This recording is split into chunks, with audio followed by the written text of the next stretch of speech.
Hey my friends, this is DemonSword and it's been a while. So how's it been? You know, I know I've been away for a while, I know my videos haven't been up, and I'm going to kind of show the reason why, and hopefully that answers your questions. If not, if you have more, I can certainly try to answer as best I can. I'm not a medical professional though, I'm an engineer, uh, and sword enthusiast. So we will also do what's coming in the way of videos, showing off the Destroyer Fate, which is our second project sword. So what happened? Why have I been, AWOL for a bit? Basically, near the end of last year, I was scheduled for a surgery for my wisdom teeth. And, it's basic surgery. You go under, they cut out your teeth, pull them, whatever.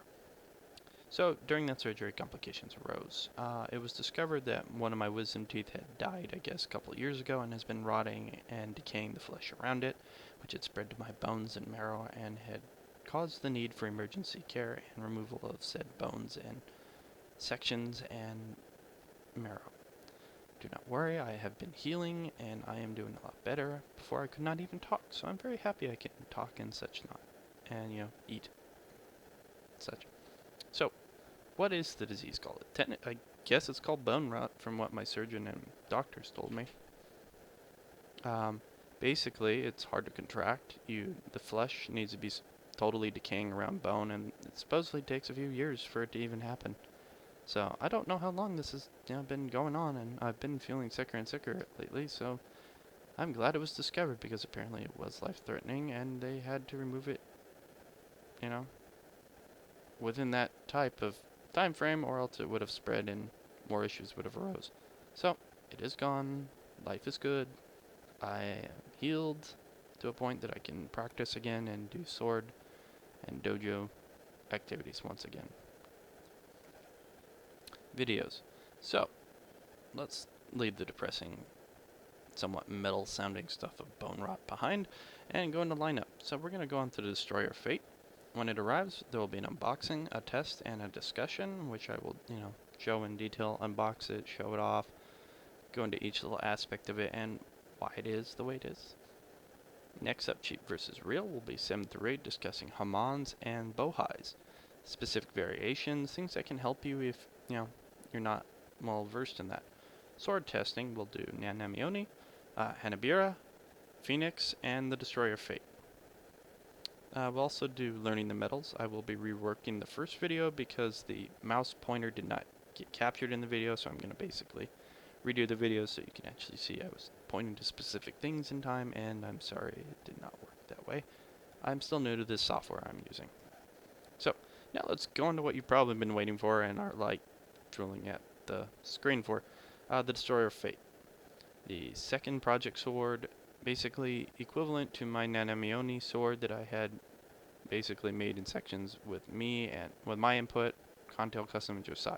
This one is all Tsunami Tiger and me. This is our first collaboration in forging a sword, and I'm rather proud of it. It came out really well. So here it is, disassembled in all the parts. The sword itself is a Shizozume lamination, which is the second highest, below Soshukite, which is what Nanamioni is. It is a standard geometry.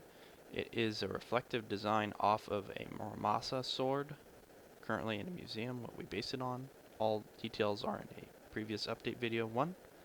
The Nagako is also Muramasa style, silver habaki with a tsunami wave, a dragon carved into the Seiya, green silk, metal parts with silver inlaid into them. We kind of went all out on this. Basically, the sword started out as a basic concept sword to just test, and we kind of kept stretching it and making better and better ideas for the sword, and it kept developing better and it kept getting better. So Tsunami Tiger is very proud of it. I am just in awe of their stuff so far, of what I've seen of the blade via pictures and such they've sent me. If you look really close, you can even see the lamination waves, or I'm sorry, the forge waves in the metal structure. There are 2 technical Hamons on the sword, as there are 2 metals. There's the folded steels Hamon and then the edges Hamon, which is where the 5 metal points meet. So it's a very interesting system to have 2 Hamons. It's more of luck if you're doing it by accident. If you're doing it purposefully, it's rather difficult, but the way they designed it actually works really well. You can see the silver star pattern on the seppas that is only to this forge. Also the silver inlay in the Fuchi and Karashiri, as well as the Suba. I have a thing about silver. Don't ask me why. I just love silver and black. It just comes out really well. Green silk. This is the first sword Tsunami's ever done this way with this setup, and it came out really well. The silver highlights the black. It's fully functional, combat ready, and the polish job is masterfully done. It's their special Tsunami cloud finishing polish, as the forge maker would like to say. You can also see a bit of the lamination line right there on the outer edge, which also highlights the first Tamon just a bit on the tips. A bit of the forging, what went into it. I give this guy credit, I'm sorry. Doing that with white outfit is kind of impressive. I'd be wearing black because, I'd be catching myself on fire or something.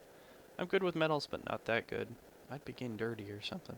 Give the guy credit, So, there's the Destroyer Fate, what it looks like. It actually reads Destroyer Fate on the side.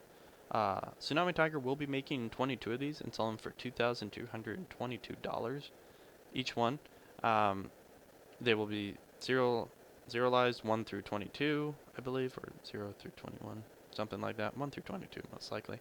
Mine will not have a serial, as it's the original. Each one comes with certificates of authenticity, and you can even have them customize it with different colorings and such. So, you can go ask them that, or, chat with me. I have not yet received mine, so I cannot verify, test anything until I get mine.